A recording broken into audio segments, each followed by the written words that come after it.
Serangan jantung atau dikenal juga dengan infark miokard merupakan salah satu penyakit gawat darurat yang harus segera mendapat penanganan medis. Ketika seseorang terkena serangan jantung, setiap detik adalah waktu yang sangat berharga untuk menyelamatkan fungsi tubuh penderita karena jantung adalah salah satu organ vital yang sangat menentukan kualitas kesehatan tubuh secara keseluruhan. Maka pada video kali ini, Health Informatik akan membahas seputar serangan jantung. Tetapi sebelum lanjut, jangan lupa untuk klik tombol subscribe, like, dan komen ya. Terima kasih.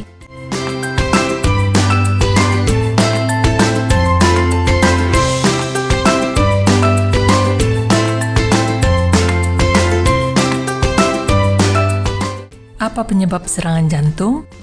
Serangan jantung terjadi jika tersumbatnya pembuluh darah yang mengaliri otot jantung akibat dari penumpukan plak pada dinding dalam pembuluh darah arteri, atau disebut juga dengan aterosklerosis. Organ jantung terdiri dari otot dan membutuhkan suplai oksigen yang cukup untuk bekerja dengan baik. Suplai oksigen ini dibawa oleh arteri koroner yang ditemukan di sekeliling otot jantung, diakibatkan oleh beberapa faktor risiko, dapat menyebabkan arteri koroner rusak dan menyempit akibat daripada timbunan plak. Plak ini bisa dalam bentuk stabil dan dalam bentuk tidak stabil. Plak dalam bentuk stabil, di mana plak yang terbentuk akan menyebabkan arteri koroner menyempit dan mengakibatkan berkurangnya aliran darah yang membawa oksigen yang diperlukan oleh otot jantung dalam menjalankan fungsinya dan akhirnya menimbulkan rasa nyeri atau tidak nyaman di dada yang bisa menjalar ke bahu, lengan, rahang, dan punggung. Gejala ini merupakan suatu penyakit yang disebut dengan angina pectoris. Gejala angina berlangsung hanya dalam beberapa menit, dan dengan istirahat gejala akan menghilang.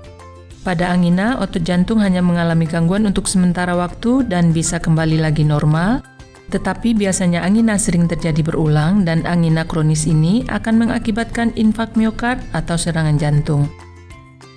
Dan plak dalam bentuk tidak stabil, permukaan plak robek, sehingga tubuh berusaha menutupinya dengan membuat gumpalan darah.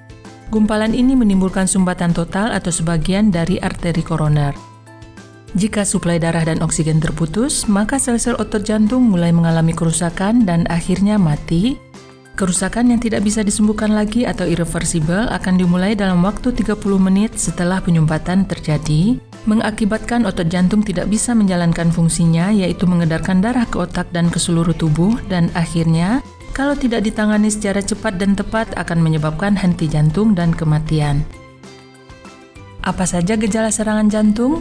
Gejala serangan jantung pada setiap orang mungkin sedikit berbeda, tetapi gejala umum yang dirasakan dari serangan jantung itu berupa rasa tidak nyaman di bagian tengah dada, bisa berupa nyeri, rasa ditekan, sesak, rasa penuh ataupun rasa panas, dan rasa tersebut menyebar ke bahu, ke leher, lengan, ke punggung ataupun ke rahang.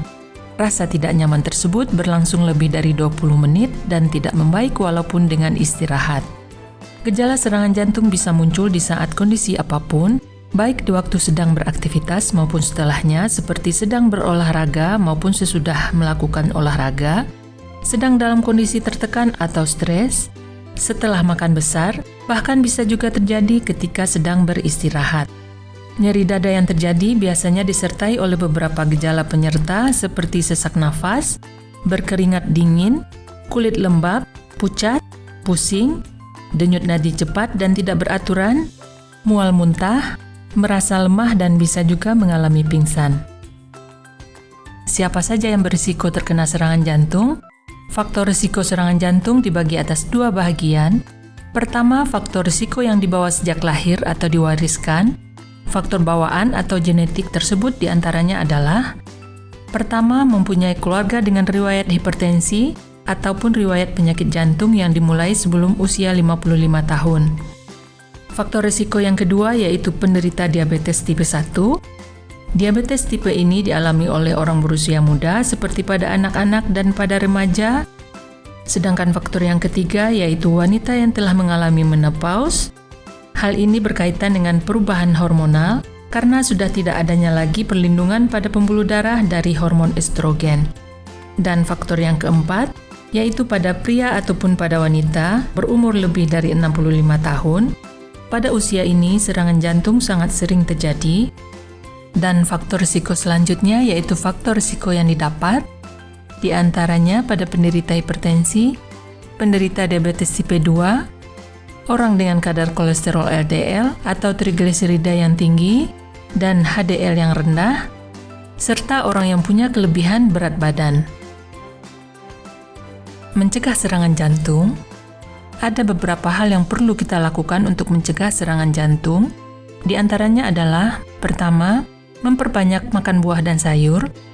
Buah dan sayur selain banyak mengandung mineral dan vitamin yang sangat diperlukan oleh setiap organ tubuh dalam menjalankan fungsinya, juga mengandung serat yang membantu mengikat kolesterol di usus halus supaya mudah dikeluarkan lewat BAB.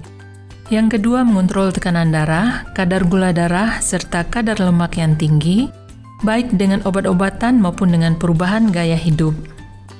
Membatasi konsumsi lemak jenuh, gula dan garam. Dan yang keempat, berhenti merokok. Rokok merusak pembuluh darah dan darah itu sendiri. Nikotin yang terkandung dalam rokok menyebabkan vasokonstriksi pembuluh darah, meningkatkan viskositas darah, serta meningkatkan sel-sel radang. Dan yang kelima yaitu olahraga secara teratur. Olahraga selama 20-30 menit 3 kali seminggu. Dan untuk umur di atas 50 tahun atau menderita penyakit tertentu, sebaiknya didiskusikan dulu dengan dokter sebelumnya. Selanjutnya yang keenam, mengelola stres. Bisa dengan berbagai teknik seperti teknik latihan nafas, relaksasi otot, ataupun relaksasi pikiran. Mengingat serangan jantung bisa terjadi di mana saja, kapan saja, dan pada siapa saja, maka diperlukan setiap kita untuk mengetahui cara pertolongan pertama pada serangan jantung.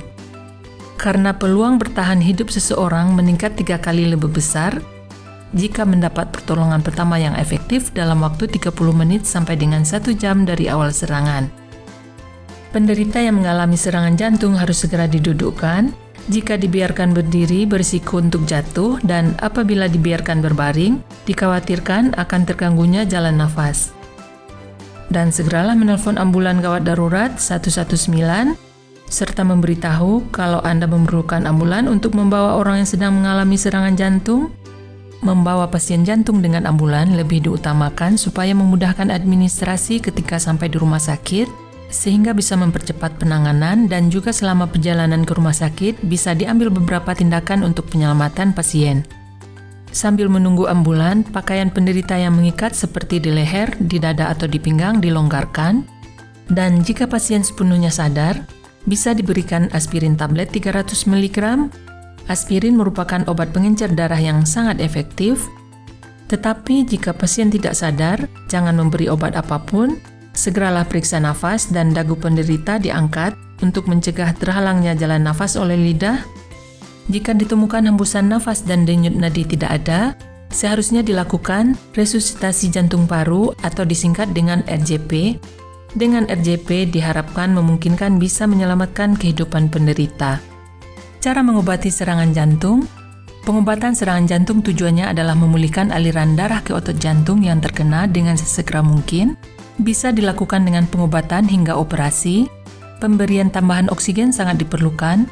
Selanjutnya, obat-obatan yang diperlukan diantaranya obat antikoagulan yang mencegah pembekuan darah dan antiplatelet yang menjaga darah tetap encer, seperti warfarin dan aspirin, obat vasodilator untuk melebarkan pembuluh darah dan mengendurkan otot-otot pada dinding arteri, seperti nitrogliserin, obat trombolitik untuk penghancur gumpalan darah, obat antiaritmia, karena serangan jantung sering dapat menyebabkan aritmia.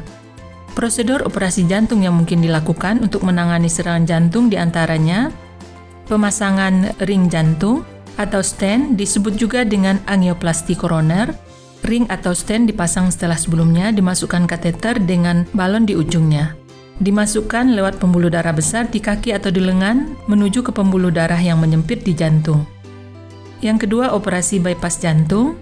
Mencangkokkan pembuluh darah dari bagian lain tubuh pasien, misalnya dari arteri sekitar rongga dada, untuk menggantikan pembuluh darah jantung yang tersumbat.